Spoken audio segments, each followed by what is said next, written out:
Can you see that, Rod? Yeah. And action.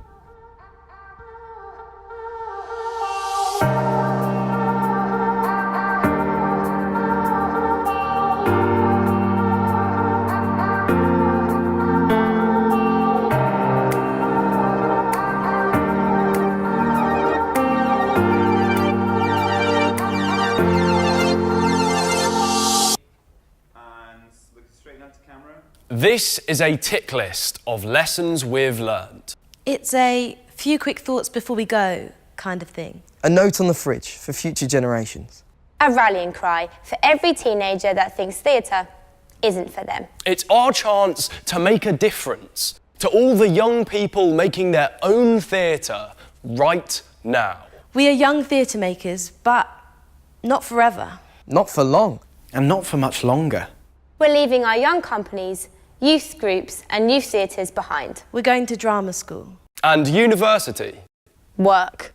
We're shaping our future and accruing lifelong student debt in the process. So, before we go, we wanted to say something. We wanted to share our last ideas as young theatre makers. To tell you all the things we wish we knew when we started making our own work. Because if we can get that right, manage to pass it on, pay it forward, then there's a chance that the next generation of young theatre makers won't make the mistakes that we did. But first, a quick disclaimer.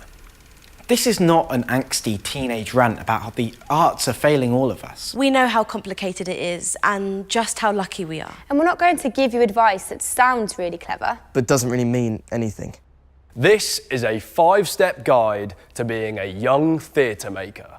It's our 10 commandments. Only there's 5 of them. Number 1. For hundreds of years, skiing was just a practical way of crossing snowy landscapes.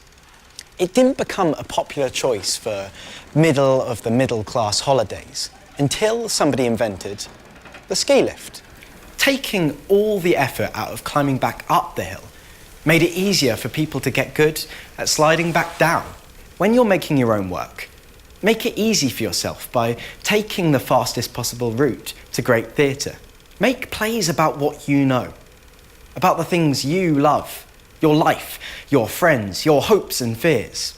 Looking back at the best theatre ever made is essential, but looking forward is just as important. It starts with you. Number 2. In a psychological study, 2 groups of people, both equally intelligent, took an IQ test. But first, each group had a discussion. One about football and the other about science. And the group that spoke about science scored higher on the test. Just talking about something complex was enough to make these people cleverer. It's called priming. Prime yourself to work like a professional by acting like one now. Give it your all, and you'll soon learn that professionalism isn't just about being paid for the work you do. It's about your determination to make the best show you've ever made every single time. Take it seriously, be prepared, and arrive early. Number 3. For months after returning from trips to space, astronauts report letting go of objects in mid-air, still fully expecting them to float. Their experience was so intense that it formed a habit that they struggle to break. If you're really serious about making theatre, then see as much as you can afford, including all of the things that you think you might not even like that much. You're going to see some absolute nonsense, but there's a chance you might just stumble back into the real world, changed forever. Oh, and if you want to attract young people to your venues, then you need to give them intense habit-forming experiences. One play a year about teenagers isn't enough, even if it's the best play about teenagers ever made. See as much as you possibly can. Number 4. Okay, stick with me. Go to a McDonald's or KFC or any other slightly sinister international fast food outlet and you'll know exactly how that Big Mac or bonus banquet will taste. Even when you unwrap it and it's not as well presented as a poster and it's not as good as you imagined, it's still fulfilling. It's cheap, It's easy, it's rewarding. It's like going to the cinema. However rubbish that film might be, you'll still go back for another one the next time you fancy it. But one overdone steak from your local overpriced gastropub and you'll never go there again, even if you had a great time there once before. One overdone play and most people won't go back to that theatre for years. But not because they wasted their money, because they wasted something far more important than that, their time.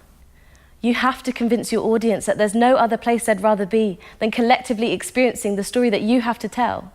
Keep them excited, make them laugh, make them cry, and never take your audience for granted. Number 5. It's said that the last office on Earth will have just 3 things in it: a man, a computer, and a dog. The computer will do all the work, every last bit. The dog will guard the computer and make sure no one touches it. And the man, well, the man feeds the dog. Don't be the man. Don't stand still while the rest of the world moves on. Make theatre that matters, not just distracts. Take risks. And that doesn't mean all of your shows have to be provocative or dangerous.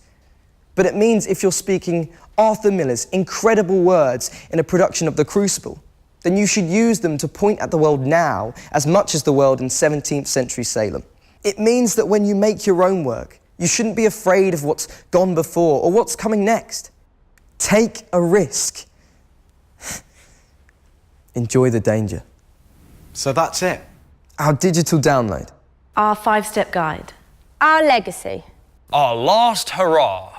Tell stories that you can tell better than anyone else in the world. Act like a professional. Think like a professional. Prove everyone wrong that thinks young people have nothing to say worth listening to. Expand your influences and see as much as you can. Make going to the theatre a risk worth taking every single time. Be the young theatre makers of today. Be bold. Be brave. Be brilliant. Be you. You, the makers of theatre, that make this crazy, messed up world a better place.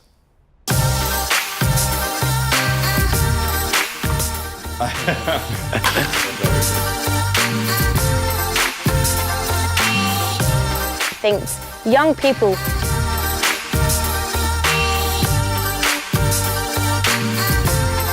But that doesn't mean that I've got the lines wrong.